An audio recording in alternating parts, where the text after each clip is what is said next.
How can we give better constructive feedback?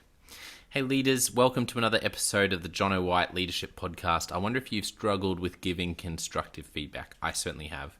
I remember having something that I really wanted to share with someone, but I just had no idea how to do it. And I just thought, if I don't do this well, it's going to all blow up in my face. And then what happened is, sure enough, when I did give it a go, I would tend to let it boil up to some point, and then it would be this big thing, and it would actually be really unhelpful, which only served to reinforce my belief that I wasn't good at this and that it wasn't a good idea to share constructive feedback. However, I have a new idea that I want to share with you that I think can really help all of us to think about constructive feedback differently. And it's going to help you to give fantastic constructive feedback and as a leader. So let me tell you about it. This idea came out of a podcast that I recorded with Joe Folkman, and that's on the Leadership Conversations podcast. You can go and look for that. And my conversation with Joe, one of the things he mentioned was the work by John Gottman, who has worked with lots and lots and lots of married couples. And he has the 5-and-1 rule. And the 5-and-1 rule from his research basically said that when a couple has more than a ratio of 5 positive interactions, to 1 negative interaction, they are likely to stay together. When it's below 5-and-1, it's likely they won't stay together. How mind-blowing is that?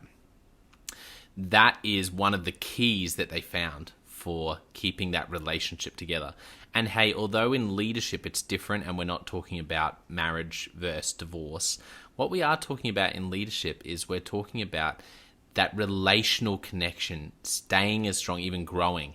And this is the problem we have with constructive feedback. It comes from a place where we want the best for the person, and we want the best for for the project they're working on and the work that they're doing and for our whole team, and we don't know how to give it. And I just think this idea is really revolutionary. So here it is.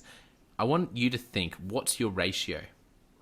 What's your ratio of interactions? Because constructive feedback, if you think about it, if it's a 2-to-1 or a 1-to-1 or a 0-to-1, then of course it's going to be incredibly draining.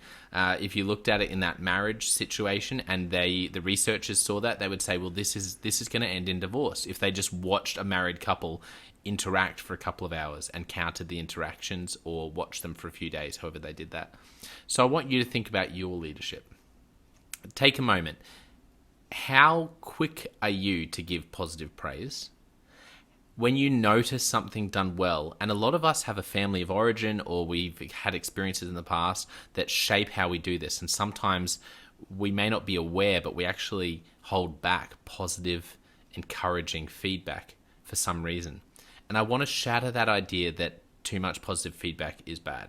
No, in fact, I want us to rethink this. I want us to think, what if giving positive feedback to people and encouraging them and having positive interactions, saying, hey, I just wanted to point out how well you did that. I just wanted to point out how much you're just absolutely smashing it in this area. Hey, I saw how you interacted in that meeting. Thank you. That was great. These positive interactions, which some of us can think, oh, it's a bit naff. As a leader, I want to really be robust. Well, what if those interactions are actually counting up and positioning you? This is what Joe Folkman said, that I was just like, wow, that's such a good idea. What if these positive interactions are positioning you to give constructive feedback in a way that it can be heard and your relationship can be maintained and even grow? How crazy is that? So next time you're thinking about positive feedback, maybe start counting. Start counting. If there's someone in your world who you really need to give constructive feedback to, then start counting your positive interactions. And as Joe says on the podcast, if you have an employee or a volunteer and 90% of the time they're smashing it and then 10% of the time they're making mistakes or dropping the ball, then it should be really a 9-to-1 ratio. Point out everything they do well, praise them, and then give the constructive feedback. Because once you have a ratio of 9-to-1 or just 5-to-1, like in those married couples as an example, I believe this is pivotal. And I think if you're struggling with constructive feedback, one of the issues could be that you're not positioning yourself for success because your ratios are out of whack. and you're only giving 2 positive to 1 attempt to give constructive feedback. And the person, just like in a married situation, the person is taking that. It's not building on the relationship. It feels like it's actually destroying it, and the person's stepping back, or they're reacting, or they're defensive. And if you want to change that, start by giving having more positive interactions whenever you can, to position you to give the constructive feedback. That idea is definitely one of the biggest ideas that I've learned recently that's going to change how I personally give constructive feedback when I'm leading, and how I coach leaders to do the same.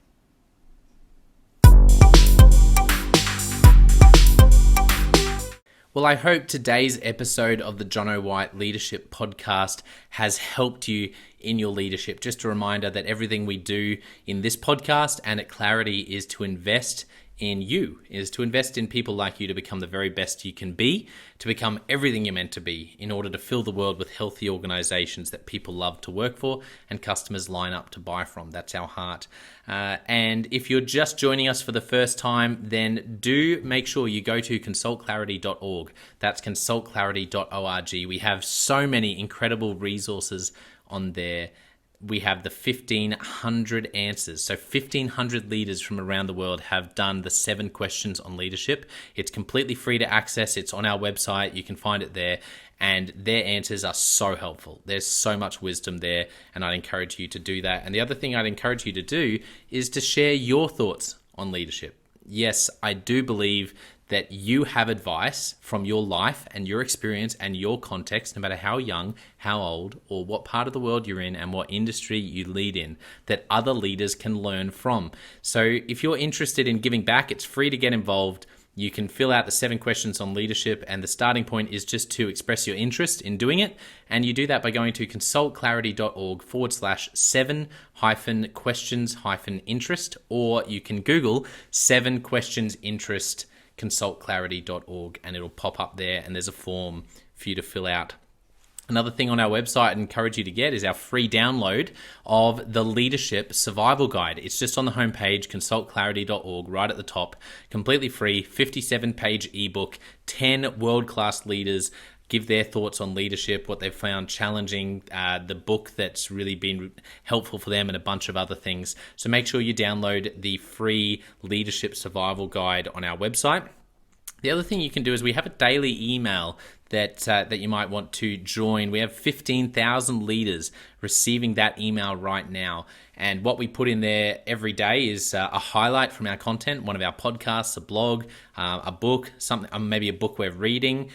We also have in there exclusive and limited access, early access for our subscribers to our masterclasses and workshops on all topics of leadership, like work-life balance, emotional intelligence, how to coach others, a bunch of topics like that. Whenever that happens, you want to be subscribed, and you can subscribe by going to consultclarity.org/subscribe and join 15,000 other leaders.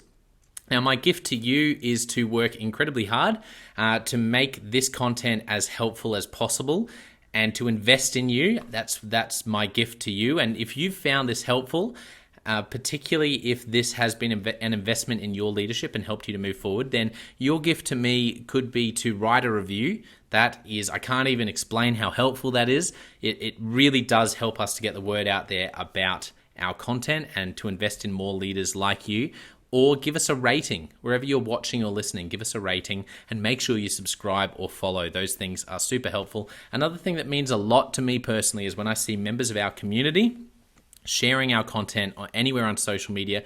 If you do that, hey, make sure you look for Jono White and look for Clarity and tag us. And our team is always on the lookout. When we see you share something from us, we will often engage and even potentially share your content with what you say with the rest of the community. So make sure you do that. Go and share it on social media. We'll be watching for that. That's another way you can really help us out. Last of all is my book, Step Up or Step Out. If you're a leader and you are finding it challenging to deal with someone because you're finding it difficult, you're just on different wavelengths, then check out my book, Step Up or Step Out, How to Deal with Difficult People Even If You Hate Conflict. It's available on Amazon. You can look up Step Up or Step Out John O. White, or go to store.consultclarity.org/book. I really believe that from 50% of my coaching sessions, this topic has come up again and again, and that's why I believe so deeply in the 3-step process I go through in Step Up or Step Out. Leaders say, Jono, I'm so sick of not knowing how to deal with this. I don't want it to all blow up. What do I do? That's why I wrote Step Up or Step Out, and I really hope that can help you. So go and check out my book.